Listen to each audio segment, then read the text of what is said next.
Setiap ilmu pengetahuan memiliki objek kajiannya. Menurut Setiadi, tahun 2015, objek kajian berperan penting untuk membuktikan kebenaran ilmu pengetahuan tersebut. Sosiologi memiliki objek kajian yaitu manusia sebagai makhluk sosial, kehidupan masyarakat, dan pola-pola hubungan sosial. Pola hubungan individu atau kelompok tersebut mendorong munculnya gejala realitas sosial. Gejala dan realitas sosial ini menjadi bagian objek kajian ilmu sosiologi. Apa yang dimaksud dengan gejala dan realitas sosial sebagai objek kajian sosiologi? Mari kita simak pembahasan berikut. Gejala sosial sebagai objek kajian sosiologi. Gejala sosial terjadi sebagai akibat pola interaksi atau hubungan sosial dalam masyarakat. Gejala sosial tidak hanya bersifat negatif, tetapi juga bersifat positif. Gejala sosial perlu dikaji untuk memahami fenomena sosial yang terjadi di dalam masyarakat. Hasil pengkajian dari gejala sosial dapat dimanfaatkan untuk kepentingan umum. Sebagai contoh, memberi solusi terkait penanganan masalah sosial.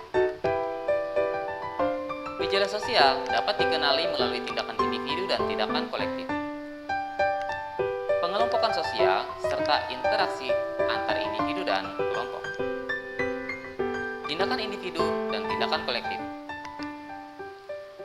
Tindakan individu dapat menjadi penyebab gejala sosial apabila diarahkan dan diikuti oleh orang lain. Selain tindakan individu, gejala sosial dapat terbentuk dari tindakan kolektif. Tindakan kolektif merupakan tindakan secara spontan, relatif tidak terorganisasi, dan hampir tidak dapat diperkirakan sebelumnya. Contoh tindakan kolektif adalah gerakan peduli korban bencana. Pengelompokan sosial. Pada dasarnya, setiap manusia membutuhkan bantuan orang lain. Oleh karena itu, manusia menjalin hubungan sosial dengan sesamanya. Berawal dari perasaan saling membutuhkan, manusia membentuk kelompok-kelompok sosial. Terbentuknya kelompok-kelompok sosial tersebut mempengaruhi terjadinya realitas sosial di dalam masyarakat. Sebagai contoh, munculnya komunitas-komunitas atas dasar hobi atau kepemilikan barang.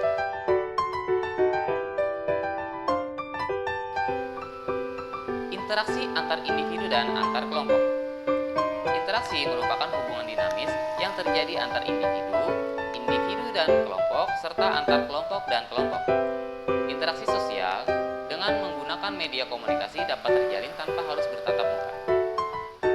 Interaksi sosial dalam masyarakat dibedakan menjadi dua bentuk, yaitu asosiatif dan disosiatif. Asosiatif apabila mengarah pada persatuan seperti kerjasama, proses akomodasi, akulturasi, dan asimilasi. Disosiatif apabila mengarah pada perpecahan seperti pertentangan, konflik sosial, persaingan, dan kontravensi.